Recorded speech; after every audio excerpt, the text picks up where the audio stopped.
निर्गम 20वा अध्याय तिसरा.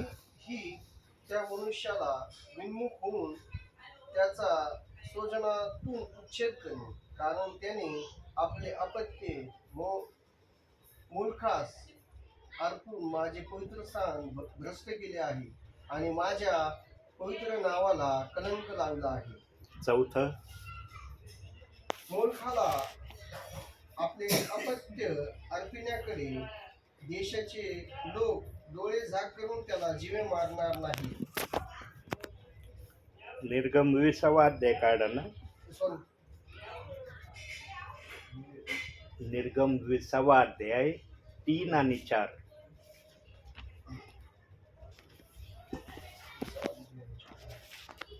माझ्या खेरीस तुला वेगळे देव नसावेत. आपल्यासाठी कोणी मूर्ती करू नको व आकाशातील खाली पृथ्वीवर व पृथ्वी खालच्या जलातील कशाची प्रतिमा करू नको. चौथं, तेच ना 3 आणि 4. 5वं बघा. त्याच्या पाया पडू नको किंवा त्याची सेवा करू नको, कारण मी तुझा देव परमेश्वर ईर्ष्यवान देव आहे. जे माझा द्वेष करतात त्यांच्या मुलांना 3ऱ्या-4थ्या पिढीपर्यंत वडिलांच्या अन्यायाबद्दल शासन करतो, आणि जे माझ्यावर प्रेम करतात व माझ्या आज्ञा पाळतात त्यांच्या हजारो पिढ्यांवर मी दया करतो. हजारो पिढ्यांवर काय करतो प्रभू? तिथं लिहिलंय का क्रोध? हे बघा, जे पण विचार येतो ना त्याला साक्षीदार वचन आहे. देवबाप जर क्रोध करणारा आहे तर देवबाप आशीर्वाद पण देणारा आहे.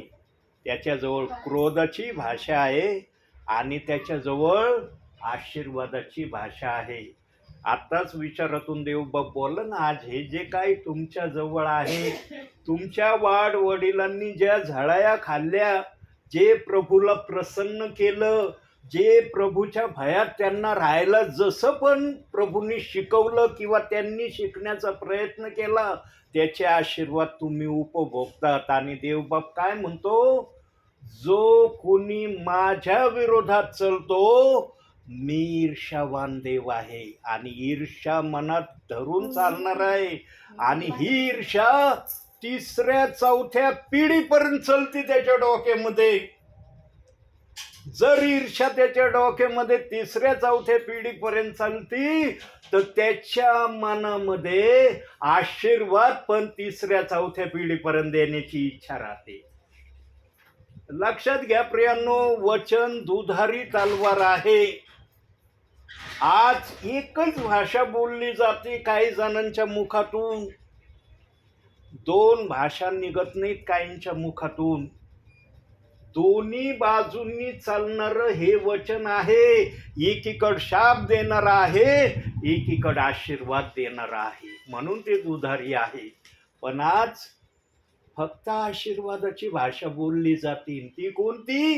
ही जे दिसतंय ना निर्जीव, याला देव आशीर्वादाची भाषा बायबलमध्ये कुठंच नाही मानला. देवबाप आशीर्वादाची भाषा कोणाला बोलला माहिती? बघूया जरा बायबलमधून. स्तोत्र संहिता 127:2. 127:2 स्तोत्र संहिता.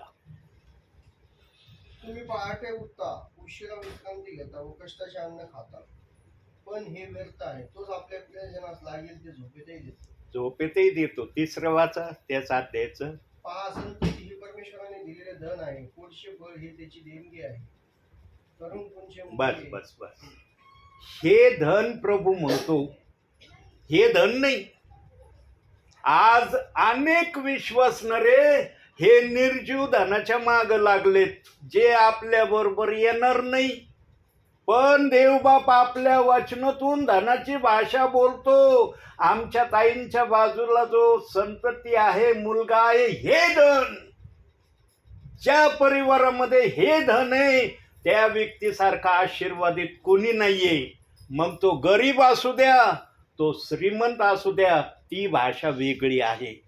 पण ज्यांच्याजवळ हे धन नाही ना, बघा आम्ही ऐकतो काही जणांना संतती होत नसली, त्यांच्याकडे जा प्रियांनो, बघा ते संतती होण्यासाठी काय काय प्रयत्न करतात. कोणत्या पातळीपर्यंत जाण्याची त्यांची तयारी ते दाखवतात. इतक्या खालच्या पातळीला जाण्याची तयारी ते दाखवतात. त्यांना वाटतं या पातळीला गेल्यावर तरी आम्हाला संतती मिळेल. पण देवाचा शब्द काय म्हणतो? परमेश्वराकडून आलेली संतती असली तर संतती बघतात, नाही तर तुमचे सगळे प्रयत्न व्यर्थ होतील. म्हणून जो व्यक्ती देवाच्या भयात राहतो ना, देवबाप त्याला कधी आशीर्वादाविना ठेवत नाही. आज या उभयतांकडे जर कोणी पाहिलं, या उभयतांची बात करतोय बरं का, याचा अर्थ असा नाही की तुमच्याकडे नाही बात, तुमच्याकडे पण देव पाहतो. पण या उभयतांकडे जर पाहिलं ना कोणी, कोणतेच पाहणारी व्यक्ती या उभयतांना तुच्छतेच्या नजरेने नाही पाहणार. का नाही पाहणार? याचा अर्थ असा नाही की हे म्हणून तुच्छतेच्या नजरेने नाही पाहणार. पहिल्यांदा पाहतील, अरे त्यांना मुलं बाळ किती, अरे 2 लेकरं, फार आशीर्वादित आहेत, ब्लेसेड आहेत. म्हणून जुन्या विचाराचे लोक नेहमी म्हणायचे, कुणी एकमेकाच्या भेटी रस्त्यात झाले ना, अनोळखी थोडंसं असलं नात्यातून, का हो किती मुलं बाळ आहेत तुम्हाला, ते विचारित नव्हते तुम्ही धनसंपत्ती किती जमा केली. काय म्हणायचे? किती मुलं बाळ आहेत. हे शब्द आज ऐकायला मिळत नाही सहसा. आजचं हे युग वेगळ्याच वाटेने चाललेलं आहे. म्हणून देवाने पण वेगळं वचन बायबलमध्ये ठेवलेलं आहे. देवाने ते ठेवलं म्हणून आजच्या समयात ते आम्ही अनुभवतो. काय अनुभवतो बघूया जरा देवाचा शब्द. मत्तैकृत शुभवर्तमान 24 अध्याय 21 वचन. मत्तै 24 अध्याय 21 वचन. जो पण विचारील त्याला साक्षीदार वचन.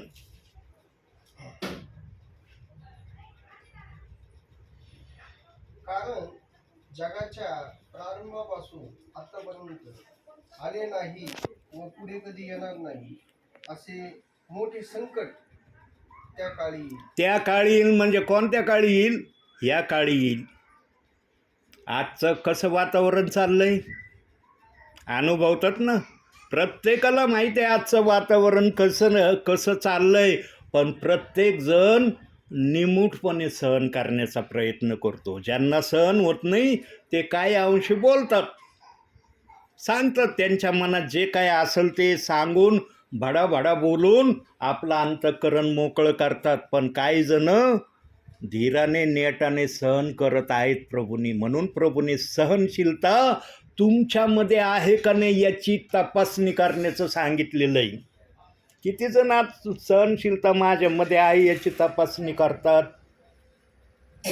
बायबलमध्ये कोणता शब्द सांगितला नाही आणि पवित्र आत्मा ते न सांगितलेला शब्द तुम्हाला सांगतोय असं कधी होतच नाही.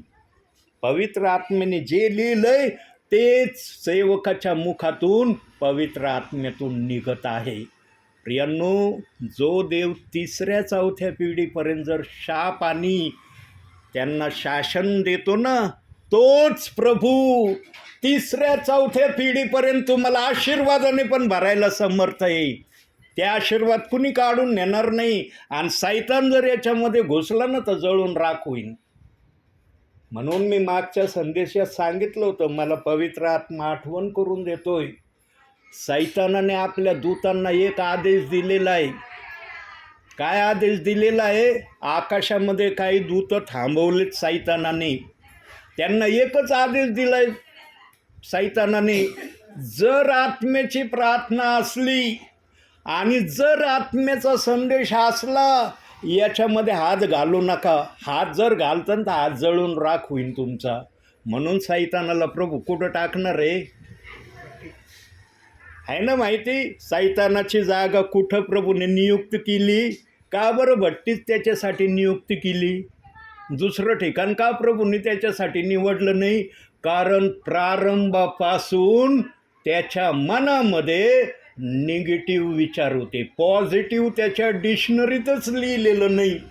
म्हणून वचन पण सांगतं, वचन पण साक्ष देऊन ओरडून सांगतंय सैतानाविषयी. बघूया आपण 1 योहान 3 अध्याय 8वं वचन. बघा सैतानाविषयी काय वचन ओरडून सांगतंय.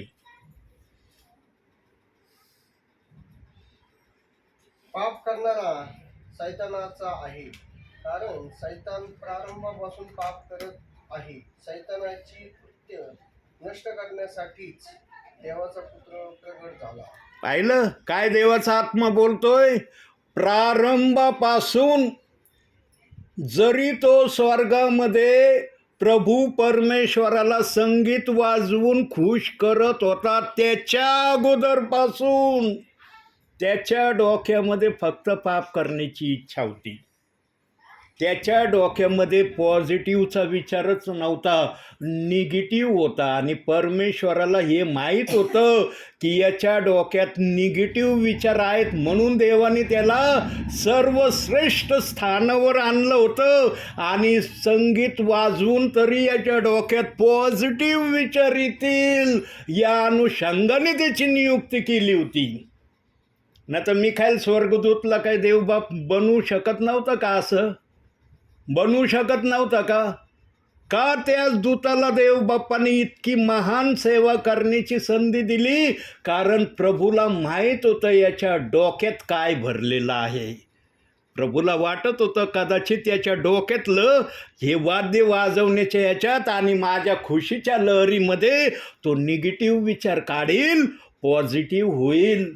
पण तो पॉझिटिव्ह झालाच नाही.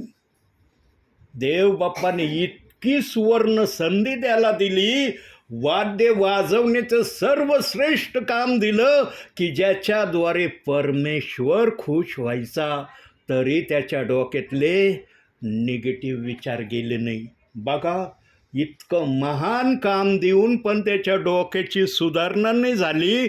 मग विचार करा सैतान कोणत्या पातळीपर्यंत निगेटिव्ह विचारामध्ये होता. म्हणून वचन आलं तो प्रारंभापासून पाप करत आहे.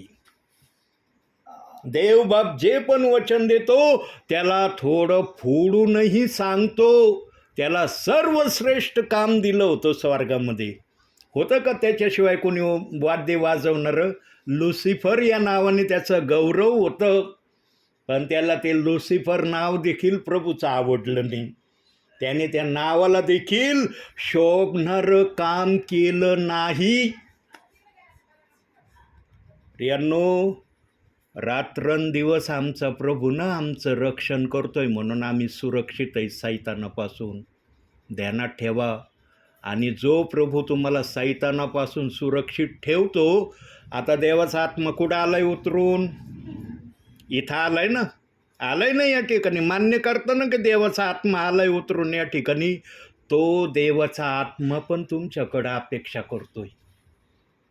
असं समजू नका अरे पाळक साहेब फार सुंदर बोलतात. जर पाळक साहेब सुंदर बोलतात ना प्रभूच्या आत्म्याने, तर प्रभूच्या आत्म्याला पण तुमच्याकडून काहीतरी हवं आहे. त्याने जर लुसिफरकडून अपेक्षा केली होती, पण लुसिफर ते अपेक्षा पूर्ण करू शकला नाही. आम्ही इतके वाईट नाही की आम्ही देवाची अपेक्षा पूर्ण करणार नाही. आम्ही ऐकून शहाणे होणारे प्रियजन आहेत. पण तेवढे पुरते तेवढे शहाणे होऊ नका. कायमस्वरूपी शहाणे बना. हा दास नसला तरी प्रभूच्या भयात राहा, वचन वाचा आणि वचनात जे दिलंय त्याप्रमाणे करण्याची क्रिया करा. तर तुम्ही प्रभूच्या आज्ञेमध्ये राहणारे. न तर जोपर्यंत प्रभूच्या सानिध्यात आहे, सेवक जोपर्यंत आहे तोपर्यंत हो फार सुंदर वचन ऐकतो, आम्ही पण असंच करण्याचं ठरवू. पण वचन संपलं, प्रार्थना झाली, जैसे थे वैसे जर झाले तर मग काय तुम्ही घेतलं प्रभूच्या वचनातून? प्रियांनो, देवाचा आत्मा जर या ठिकाणी येतोय ना, तर देवाचा आत्मा मला सांगितल्याशिवाय मी इथं पाय नाही ठेवित. हे लक्षात ठेवायचं जैव. मी तो दास नाही आहे की अरे चला मी सेवक आहे, मला काय कोणत्या घरी जायची देवाने परवानगी दिली, मी अशी सेवा करतच नाही. आणि देवाशी मी करार केला, तू माझ्याबरोबर राहिलं तर मी सेवेला जाईल, तू नाही राहिला ना मी कशाला जाऊ? कुणाचे लोक आहेत जगातले? माझे इतकं तुझे. सांभाळण्याची जबाबदारी जर मला देतो ना, तर ती मी आत्म्याने करण्याला तयार आहे. पण तुझी उपस्थिती मला दिसली पाहिजे. तुझी उपस्थिती नसली ना माझं सगळं करणं व्यर्थ आहे. मग उपदेशकामध्ये सांगितलंय ना, उपदेशक म्हणतो ना सगळं व्यर्थ आहे, म्हणतो का नाही? एका गोष्टीला पण देव बाप्पाचा आत्मा व्यर्थ म्हणतो. बघूया जरा उपदेशकामधून, उपदेशकाचा अध्याय 2 अध्याय 24 वचन बघा काय म्हणतोय प्रभू तिथं या वचनातून. 2 अध्याय 24 वचन. उपदेशक 2 अध्याय 24 वचन. मनुष्याने खावे प्यावे व श्रम करून आपल्या जीवास सुख द्यावे, त्यापेक्षा त्याला काही इष्ट नाही. हेही देवाच्या हातून मिळते असे माझ्या ध्यानात आले. असे माझ्या ध्यानात आले म्हणजे सगळ्या गोष्टी देवापासूनच आहे हे त्या ठिकाणी उपदेशक म्हणतो. आणि त्याच वचनामध्ये सांगितलंय काही जणांना, सर्वांना नाही, ध्यान देऊन ऐका शब्द, काही जणांचा शब्द प्रभू बोलतोय, सर्वांचा शब्द नाही उच्चारित. काही जणांना देवाने पैसे नुसते कमवण्याची एक बोजा त्यांच्या हृदयात ठेवलाय. नुसतं पैसा कमवायचा, पास कुठूनही येऊ, कसा येऊ, आमचं बँक बॅलन्स फक्त वाढलं पाहिजे, त्याचाच ध्यास त्यांना रात्रंदिवस आहे. त्यांना दुसऱ्या गोष्टीचा ध्यासच नाही. असे प्रियजन पण उपदेशकाच्या पुस्तकात लिहिलेले आहेत की ते पैशाशिवाय कधीच अन्य गोष्ट करत नाही. सांगा ब्रदर, तुम्ही वचन वाचता का नाही? वाचता ना? मग तुम्ही या गुलामगिरीत आहेत का? पैशाच्या गुलामगिरीत? कोण त्या गुलामगिरीत आहे? जो देवाचं वचन वाचित नाही त्याला ती गुलामगिरी दिलेली. त्याच अध्यायामध्ये दिले. आता आपण ते वचन काढणार नाही वेळ वाचवण्यासाठी. प्रियांनो, देवाने जेवढं दिलंय ना त्याच्यामध्ये संतुष्ट राहा.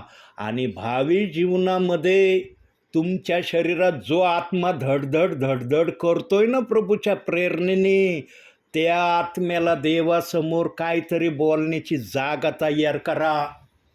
तो आत्मा म्हणला पाहिजे, अरे खरंच पृथ्वीवर यांनी प्रभू समोर काहीतरी बोलण्यासाठी माझ्याजवळ ठेवलंय.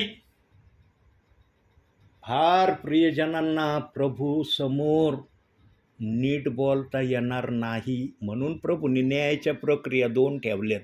एकाचा न्याय होणार आहे, एकाचा न्याय होणार नाही. आता तुम्हाला न्यायामध्ये जायचं का न्याय न होण्यामध्ये जायचं याचं तुम्ही आजच विचार करा.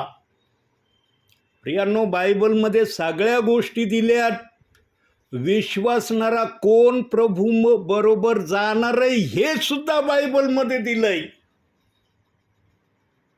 कोण प्रभू बरोबर जाणार आहे, कोण प्रभू बरोबर जाणार नाही हे देखील बायबलमध्ये मागच्या संदेशात पवित्र आत्मा बोललाय माझ्या मुखातून.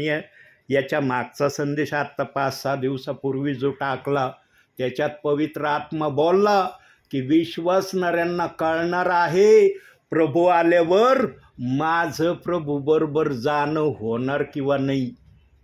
पण काही जण म्हणतात प्रभू आल्यावर जाईन घेऊन, कारण मी विश्वास ठेवलाय ना. विश्वास ठेवलं चांगली गोष्ट आहे, विश्वास ठेवणं हे वाईट काम नाही.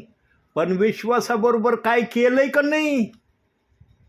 काय केलेलं असलं तर प्रभू म्हणणार आहे विश्वासाबरोबर काहीतरी केलंय, चला यांना घेऊन. न तर बघा बायबलमधून दाखवतो. याकोबाचं पत्र 2 अध्याय 19 वचन बघा तिथं काय म्हणतंय वचन. याकोबाचं पत्र 2 अध्याय 19 वचन. एकच देव आहे असा विश्वास तू धरतोस काय? ते बरे करतोस. भूतेही तसाच विश्वास धरतात व थरथर कापतात. बघा देवाचा आत्मा कोणाची भाषा बोलतोय तिथं. लिहिलंय का एलिएझर पगारीने? ते शब्द एलिएझर पगारीने लिहिलेत का? पण एलिएझर पगारीच्या मुखातून पवित्र आत्मा हे शब्द आपल्याला सांगत आहे. एलिएझर पगारीने जरी लिहिलेलं नाही हे वचन, पण पवित्र आत्मा या एलिएझरच्या मुखातून आपल्याला हे सांगत आहे की भूतेही विश्वास धरतात आणि थरथर कापतात. आता तुम्हाला असा विश्वास तुमचा पाहिजे का? अशा विश्वासात तुम्ही असावा अशी तुमची इच्छा आहे का? आहे का इच्छा? नाही ना, हात वर करून दाखवा. नाही इच्छा, हात असा टाईट वर करून दाखवा. आम्हाला नाही बाबा भूतासारखा विश्वास नको, आम्हाला सामर्थ्याचा विश्वास हवा आहे. इथं कोण आहे? कोण आला इथं? पवित्र आत्मा आलाय ना. मग पवित्र आत्मा जर उपस्थितीमध्ये जर तुम्ही काही केलं तर कोण पाहणार आहे तुमचे हात? मी पाहणार आहे का? कोण पाहणार आहे? प्रियांनो, पवित्र आत्म्यासमोर नम्र होण्याचं हेच एक माध्यम आहे की सेवक जर आत्म्याच्या प्रेरणेने कुठली गोष्ट सांगितली ना, विश्वासणाऱ्याने लाजू नये. म्हणून वाचनात सांगितलंय देवाने, जो मनुष्याच्या पुत्रासमोर मला स्वीकारणार नाही त्याला पण मी आपल्या स्वर्गातील पित्यासमोर स्वीकारणार नाही. आता भूतासारखा विश्वास हवा आहे का तुम्हाला? पाहिजे का भूतासारखा विश्वास?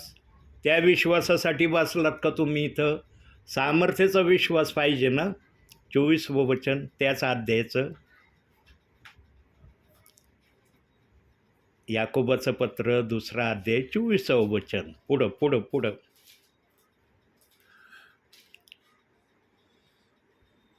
तर मग केवळ विश्वासाद्वारे नव्हे तर क्रियांनी मनुष्य नीतिमान ठरतो. तुम्हाला क्रिया पाहिजेत का नाही तुमच्या जीवनामध्ये? क्रिया पाहिजेत का नको? क्रिया जर पाहिजे असतील तर क्रिया 3 गोष्टीवर अवलंबून आहे. क्रियाच्या पण ढाचा देवबाप्पाने बायबलमध्ये सांगून ठेवला आहे. काय ढाचा आहे क्रियाचा? या 3 गोष्टीशिवाय क्रिया 4थ्या गोष्टीवर निर्भरच नाही. क्रिया 2 गोष्टीवर पण निर्भर नाही. क्रिया 3 म्हणजे 3च गोष्टीवर निर्भर आहे. आणि आजचे काही विश्वासणारे या 3 क्रियांमध्ये काही जण माग आहेत. कुणी 1 करतंय तर 2 सोडून देतंय, कुणी 2 करतंय तर 1 सोडून देतंय. पण थोडे प्रियजन आहेत की ते तिन्हीच्या तिन्ही व्यवस्थित रोज करण्याचा प्रयत्न करतात. आणि जे तिन्ही क्रिया रोज व्यवस्थित करण्याचा प्रयत्न करतात तेच प्रियजन खात्रीने प्रभूबरोबर जाणार आहेत. आणि त्या प्रियजनांना देवाचा आत्मा म्हणणार आहे, प्रभू आलाय, तुझं जाणं होणार आहे. बाकीच्यांना मग थांबावं लागन. त्याच्यातले एक प्रियजन मागच्या संदेशात सांगितलं होतं की प्रभू एक प्रियजनांना आपल्याबरोबर घेऊन जाण्याची तयारी दाखवणार आहे. संदेश ऐकलं माझा मागचा? आत्ता मागं पाठवलं 2-4 दिवसापूर्वीचा. ऐकलं संदेश? तो नाही ऐकला. आता संदेश झाल्यावर तो संदेश तुम्हाला टाकतो. झोपण्यापूर्वी जरूर तो संदेश ऐका. इतका ब्लेसेड संदेश आहे तो. मला बऱ्याच जणांचे फोन आले आणि ते मला म्हणले, ब्रदर खरंच संदेश तुम्ही दिला, फार सुंदर वचन तुम्ही निर्भीडपणे, जसा पेत्र पेंटिकॉस्टच्या दिवशी बोलला, आम्हाला वाटत होतं एलिएझर पगारे पण निर्भीडपणे देवाचं वचन सांगत आहेत. प्रियांनो, माझा जो पण संदेश येतो ना, जरूर ऐकत जा. त्या संदेशाला डिलीट जरूर करा. मी डिलीटाच्या विरोधात नाही आहे, पण ऐकून डिलीट करा. तुमची मेमरी फुल न होण्यासाठी तुम्ही डिलीट करत असताल, मान्य आहे मला, पण ऐकून डिलीट करा. बिगर ऐकता डिलीट करू नका, कारण याच्यासारखा सुवर्ण आशीर्वाद कोणताच नाही. वरती याची विचारणा होईल. माझे सेवक, जे पण सेवक संदेश रेकॉर्ड करून तुम्हाला पाठवतात, का पाठवतात? ब्रदर पाठवतात, सिस्टर पाठवतात, सेवक पाठवतात. कशाला पाठवतात? मौज मजेसाठी संदेश पाठवतात काय आपल्या व्हॉट्सअपला? किंवा ते काहीतरी आहे, काहीतरी ते दिसावे म्हणून पाठवतात? प्रभू काहीतरी आहे, प्रभू काहीतरी करू शकतो, या अनुषंगाने सर्वजण आपल्याला संदेश पाठवतात. पण पवित्र आत्मा मला आठवण करून देतोय, जाणीव करून देतोय. काही प्रियजनांना, काही सेवकांचे, सेविकाचे, ब्रदरांचे नुसतं नाव पाहिलं की लगेच संदेश डिलीट करतात. ओपन सुद्धा करत नाही. त्यांना ओपन करण्याची सुद्धा इच्छा होत नाही. प्रियांनो, तो संदेश देणारा आज आहे, उद्या नाही. त्याची गॅरंटी नाही. तो कधी पण जगातून जाणार आहे. पण देव तसा आहे का? जो पण आत्म्याने येतो ना, तो आत्म्याची भाषा बोलतो, आत्म्याची. बघा, तुम्हाला म्हटलं होतं एक विचार मी सांगन संदेश सुरू होताना. आता देव बाप मला आठवण करून देतोय. काय विचार आहे माहिती का? आणि मी आत्म्याने येतो त्याची खात्री तुम्हाला ऐकता ऐकता होईल. आता 3 ते 4 दिवसापूर्वी या ठिकाणी मी आलो बरं का. आता मी दरवाजाकडे पाहिलंच नाही. गाडी लावली, गेट लागलेलं दिसलं. म्हणलं अरे यांचं गेट कधी लागलेलं नसतं, आज गेट लागलं. मी कडी उघडली तरी माझं लक्ष नाही दरवाजाकडं. आलो, म्हणलं अरे दरवाजा बंद आहे. खिडकीची जाळी अशीच होती. हात पाहिलं, म्हणलं अरे आतमध्ये सगळं सुमसाम वातावरण आहे. म्हणलं कोणाचाच आवाज याय नाही. मग शेजारचे मुलं होते छोटाले, त्यांनी पाहिलं माझ्याकडं, त्या छोट्याल्या मुलांनी, की अरे बाबा आतमध्ये गेले, त्यांना दिसेना का गेट लागलेलं तरी आत गेलेत. मग मलाच प्रेरणा झाली. म्हणलं बाळांनो हे आहेत का? लगेच एक मित्र आला, ह्या बाळाचं नाव घेतलं, गॅब्रियल 2 वेळेस म्हणला. म्हणे नाही अंकल, म्हणे ते घरामध्ये नाही, ते कुठंतरी गेले. इतका ॲपसेट झालो मी देवाला म्हणलो, देव बाप्पा तू मला या ठिकाणी पाठवलं, ठीक आहे, मला पाठवलं, मी आलो.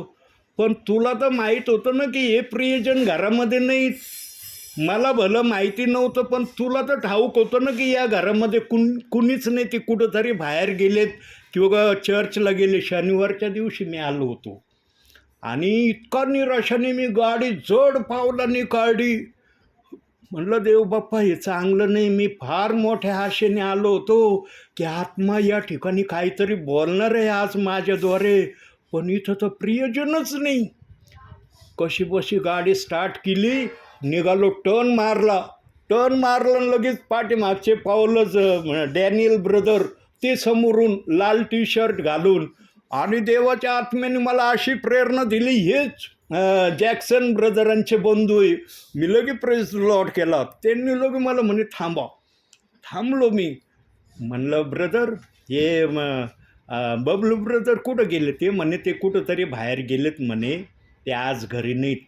म्हणलं बघा ना, म्हणलं देवबाप्पाला माहीत होतं ना की ते घरी नाहीत, तरी देवबाप्पाने मला तिथं पाठवलं. म्हणलं असं करता का? म्हणलं आज त्यांच्या घरी तर नाही मला काहीच करता आलं, तुमच्या इथं थोड्या वेळासाठी येऊ का? लगेच ते म्हणले हो चला माझ्या घरी. आणि त्यांना काय दुकानात थोडंसं काम होतं कोणत्या तरी, म्हणे मी 2 मिनटात आलो. त्यांनी ते लगबगीने काम केलं.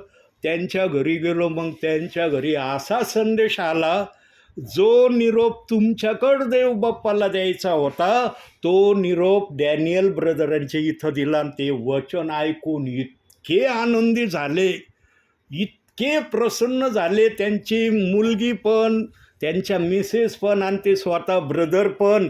ते म्हणे ब्रदर महिन्यातून नाही, तुम्ही आठवड्याला आमच्या घरी येत जा. म्हणलं नाही जमणार, आठवड्याला मला जमणार नाही, पण महिन्यातून एकदा मी जरूर यायचा प्रयत्न करेल.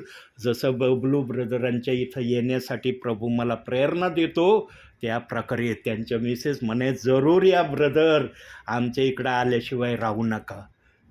केव्हा एखादा विश्वासणारा असा उद्गार सेवकांना सांगतो, जेव्हा वचन त्यांना आशीर्वादित होतं ना, तेव्हा एखाद्याच्या मुखातून हे शब्द निघतात ना. तर कुणी कोणाला आपल्या घरी बोलवायला आजच्या समयामध्ये मोकळं नाही बरं का. हां, मी याचा अनुभव घेतला आहे, माझ्याजवळ याचा पण अनुभव आहे. सेवेमध्ये मी अनुभव घेतला आहे स्वतः. काही जणांच्या घरी गेलो, काही काम नव्हतं, काही नव्हतं, पण मला पाहिलं, ब्रदर तुम्ही आले, प्रेज द लॉर्ड, आम्हाला खूप आनंद झाला, पण काय करावं, आम्हाला त्या ठिकाणी इतकं जरुरी काम आहे ना की प्रार्थनेला बसण्याची आमची इच्छा नाही, पण त्या ठिकाणी जाण्याची इच्छा आहे. आत्म्याने मला दाखवलं. आत्मेने येणाऱ्या सेवकाला आत्मा बोलतो, म्हणून मी सेवेत आहे आजपर्यंत. माझ्याबरोबर आत्मा नसताना मी कधीच सेवेतून हटलो असतो. आज बऱ्याच जणांची इच्छा आहे इलिएझर पगारे ना सेवेतून हटन, पण इलिएझर पगारे येणाऱ्या दिवसामध्ये बाप्तिस्मे करणार आहे. आणि तसे प्रियजन तयार झालेत. जे म्हणायचे ना, ब्रदर आमचं योग झालंय बाप्तिस्म, आता दुसरा कसं काय घ्यायचा, तेच प्रियजन म्हणतेत, मागं लागतेत माझ्या, ब्रदर कधी बाप्तिस्मा करता आमचा. त्यांना म्हणलं समय येईल तेव्हा होईल. देवाचा आत्मा मला दाखवेल त्या दिवशी बाप्तिस्मा होईल. तोपर्यंत प्रार्थनेत राहा, वचन वाचा, देवासमोर नम्र व्हा, आपल्या पापाचा पश्चाताप करा देवासमोर. एक दिवशी का होईना देव बाप तुमच्या पापाचा पश्चाताप मान्य करील आणि मला सांगन, बाळा आता या प्रियजनांचे बाप्तिस्मे कर. एक जणासाठी जरी देव बाप्पाच्या आत्म्याने मला दाखवलं ना की एक जणाचा बाप्तिस्मा कर, हा दास एक जणाचा बाप्तिस्मा केले वाचून राहणार नाही. काय एक जणाचा बाप्तिस्मा केले वाचून राहणार नाही, त्याचा पुरावा दाखवतो. मत्तेय शुभवर्तमान. जो पण विचारील त्याला साक्षीदार वचन नेहमी मी बोलत राहतो. 18वा अध्याय 14वं वचन बघा, हा साक्षीदार आहे त्याला.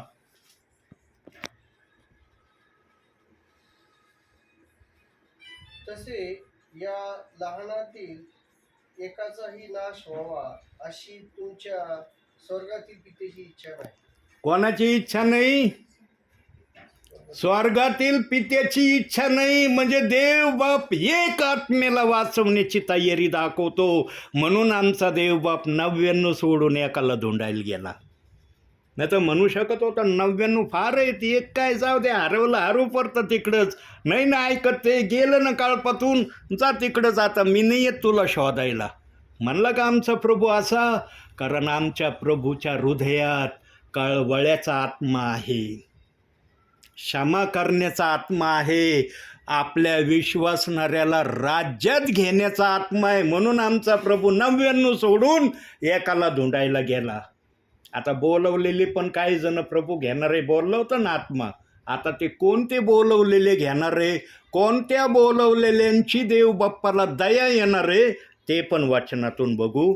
इब्रिकराचं पत्र 13वा अध्याय 16वं वचन. चांगले करण्यास व दान करण्यास विसरू नका, कारण अशा यज्ञाने देव संतुष्ट होतो. कोण संतुष्ट होतो? लिहिलंय का तिथं इलिएझर पगारे संतुष्ट होतो? आहे का इलिएझर पगारीचं नाव आहे तिथं? कोण संतुष्ट होतो? देव संतुष्ट होतो. आणि ज्या प्रियजनांनी देवाला संतुष्ट केलंय, देव त्यांना नाराज करील का? करील का नाराज? आल्यावर म्हणन का तुम्ही दान खूप दिलं माझ्या सेवकाला, सेविकाला, ब्रदरांना, थांबा इथंच, तेवढ्यापुरतं तेवढं मी खुश होत होतो, पण माझ्या मनात तुमच्यासाठी इथं ठेवण्याची तुम्हाला इच्छा आहे, असं करल प्रभू? म्हणून काही बोलवलेले प्रियजन प्रभू आपल्याबरोबर घेऊन जाणार आहे. ज्यांनी प्रभूला खुश केलं, तिथं वचनच सांगतंय, परोपकार करायला विसरू नका, दान द्यायला विसरू नका, कारण अशा यज्ञांनी देव संतुष्ट होतो. आजच्या विश्वासणाऱ्याला वाटतं आलेल्या पाळकाला द्या, काहीतरी कुठंतरी लपले असते पैसे, धुंडा बॅगीमध्ये, कोणत्या कान्या कोपऱ्यात. प्रियांनो, सेवकाला तुम्ही काहीच देत नाही. देवाचा आत्मा ना सेवकाला अशा अनुषंगाने नाही पाठवत, जा बाळा तिथं काय भेटन त्याच्यावर तुझं चलन. देव अशी सेवा नाही देत कोणाला. आणि जर एखाद्याला अशा सेवकाला अशी सेवा जर मिळत असेल, त्याच्यासारखा आशीर्वादित धन्य सेवक कुणी नाही, की जो पैशाच्या नादी न लागता देवाचं वचन आपल्याला सांगत आहे. सेवकाला साधं समजू नका प्रियांनो. अंतिम समयात विश्वासणाऱ्यांचं सेवकाकडं पाहणं फार विचित्र चाललंय. फक्त शारीरिक हो शारीरिक फार चांगले बरं का, सूट बूट घातलाय, मस्त बूट बीट घालून टाईट फाईट आलेत, फार चांगले सेवक. आणि एखादा जर साधारण कपडे घालून आला, तो कोण आहे मग? तो कोण आहे? तो सेवक नाही का? नाही नाही फार गरीब आहेत, नाही नाही यांचं काय हो, येडे गाबळे आलेत प्रभू, जाऊ दे, करते सेवा, करू द्या. विश्वासणाऱ्यांची अशा भावना देव बाप्पाने मला दाखवल्यात. म्हणून मी नेहमी सांगतो, माझ्याजवळ अनुभव आहे आणि पवित्र आत्म्याने बोलल्याशिवाय मी पण बोलत नाही. सेवकाकडे पाहण्याचा दृष्टिकोन अंतिम समयात तरी बदली करा.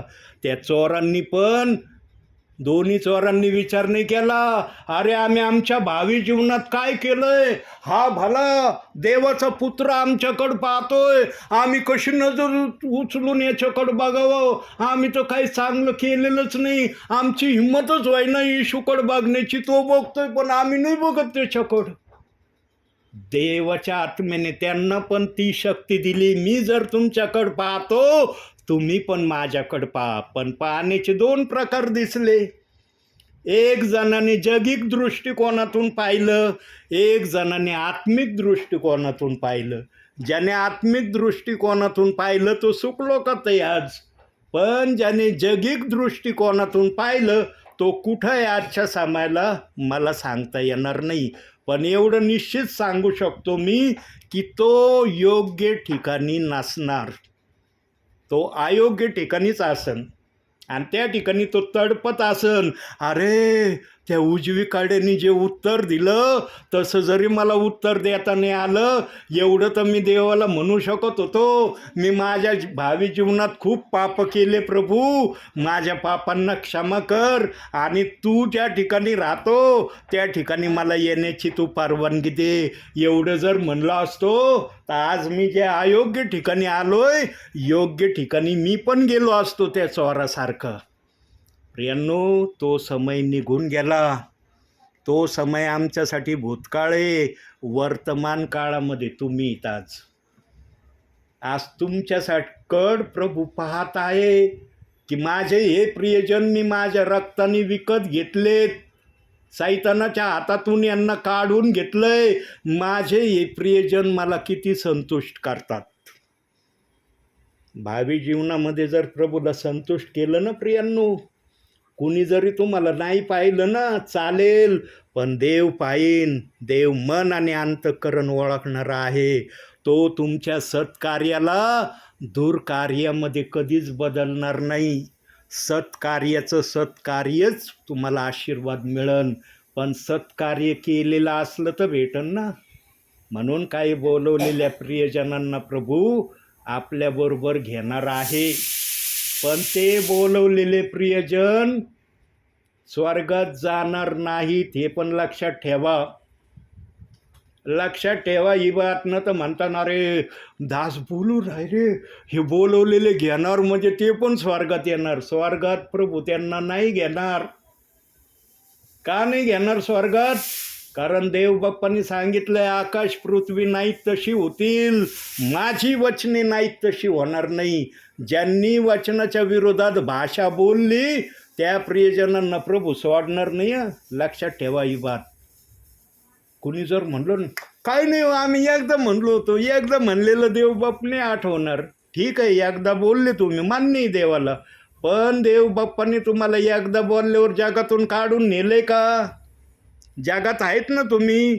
मग जर देव बाप्पांनी एकदा तुम्ही कोणत्या समयात काय बोलले, त्या समयापासून आजच्या समयापर्यंत जर देवाने तुम्हाला त्याच्या राज्यात ठेवलंय, तेवढ्या दिवसाच्या नावे ते एक पाप तुमच्याशी बोलणार आहे न्यायाच्या दिवशी.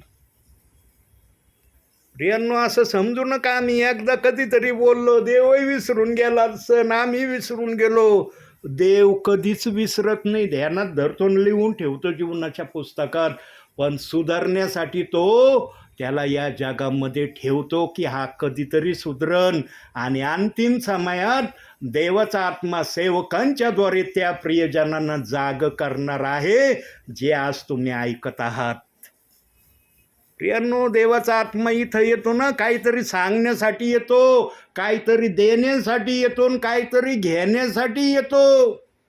पण विश्वासणाऱ्यांची आज ना बहुसंख्य विश्वासणाऱ्यांची भावना काय झाली, अहो सेवक येतात ना, यांना दान पाहिजे म्हणून आले तर आमच्या घरी, आम्हाला कळतंय कशासाठी आले, चला देऊ यांना काहीतरी, यांना पण आपण मोकळं नाही पाठवणार, कारण पुढच्या वेळेला आले पाहिजे ना, दिलं नाही तर येणार नाही. ते काही सेवक म्हणले तर असो, हां दान नाही भेटलं आम्ही नाही येणार. पण मी अशी भाषा आत्तापर्यंत बोललो नाही कोणत्याच विश्वासणाऱ्यांना. देवाने मला काय शिकवलंय माहिती आहे, जिथं मला दान भेटत नाही ना तिथं जास्त मी प्रार्थनेला जातो, आणि ते विश्वासणारे साक्षीदार आहेत ज्यांच्याकडे मी जातोय. प्रियांनो, मी जर बोलतोय ना हे, तर आत्म्याने पाहिलं माझा दास खरोखर गेलाय त्या ठिकाणी. मी दानाच्या अपेक्षेने सेवा नाही करत. ही भावना तुम्हाला जरी नाही कळली, देवाला कळली असते. अरे हे पैशासाठी घरोघरी जातोय, कितीक दिवस देवाने मला जाऊ दिलं असतं घरोघरी. कुणाला जरी नसतं कळलं, देवाला तर कळलं असतं ना की कशासाठी सेवेला जातोय, याचा जाण्याचा हेतून उद्देश काय आहे. प्रियांनो, मी नेहमी माझी नजर माझ्या देवाकडे केलेली. माझा पुरवठा करणारा तू आहे प्रभू, मी तुझ्याकडे पाहतो. कुणाला जरी माझे जीवनचरित्र काय माहीत नाही, पण माझं जीवनचरित्र उघड्या पुस्तकासारखं तुझ्या समोर पडलेलं आहे. मी कोणत्या अवस्थेत आहे, मी कसा आहे. कुणाला जरी माझी अवस्था नसली माहिती, पण तुला तर माझी अवस्था माहिती ना की मी कोणत्या अवस्थेमध्ये तुझी सेवा करतोय. तुझ्या नावाला तुझ्या विश्वासणाऱ्यांच्या हृदयात कसं उंच करायला जातो, किती नेटाने मी जातो, लांब आहे का जवळ आहे याचा विचार नाही करत मी. ही तळमळ आहे माझ्यामध्ये, म्हणून देवाने माझ्या शरीरात ताकद ठेवली.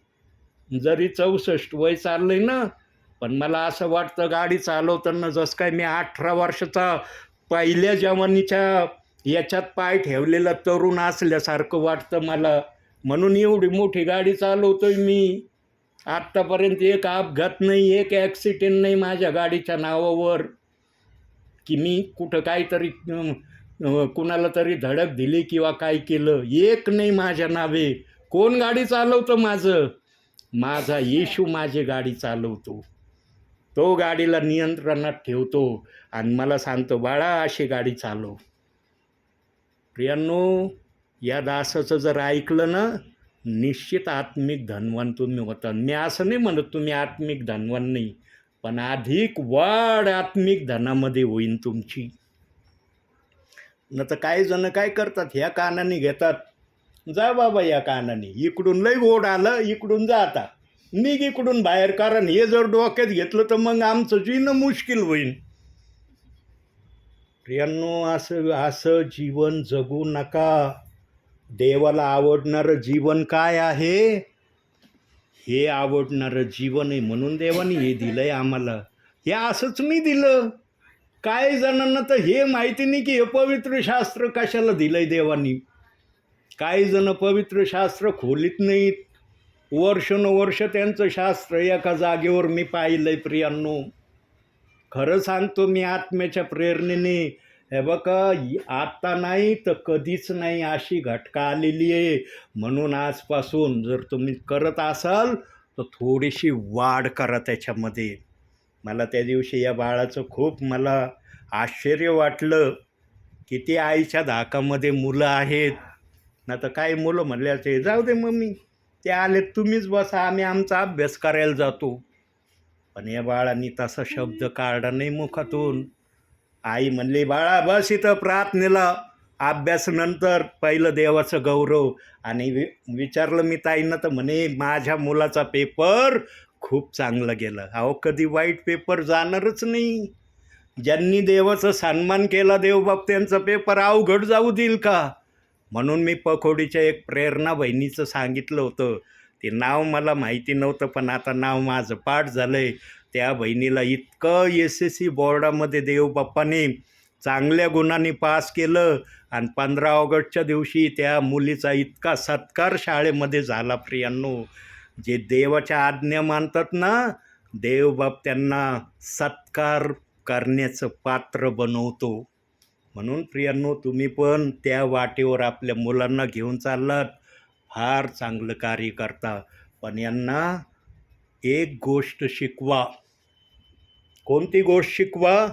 बायबलमधून दाखवतो. अनुवादाचं पुस्तक 6वा अध्याय, अनुवादाचं पुस्तक 6वा अध्याय 8वं वचन बघा.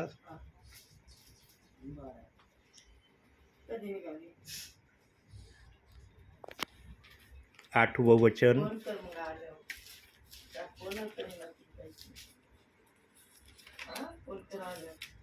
त्या आपल्या हाताला चिन्ह दाखल बांध नाही सॉरी, 7वं. आणि त्या तू आपल्या मुलाबाळांच्या मनावर बिंबव आणि घरी बसलेले असता, मार्गाने चालता असता, निसता उठता त्याविषयी बोलत जा. हे आपल्या मुलांना शिकवा प्रियांनो. शिकवलं. देवाच्या भयामध्ये, देवाच्या आज्ञेमध्ये, देवाचं वचन वाचण्यामध्ये यांची दिवसांदिवस जर वाढ केली ना प्रियांनो, या बाळांना तर आशीर्वाद मिळेलच मिळेल.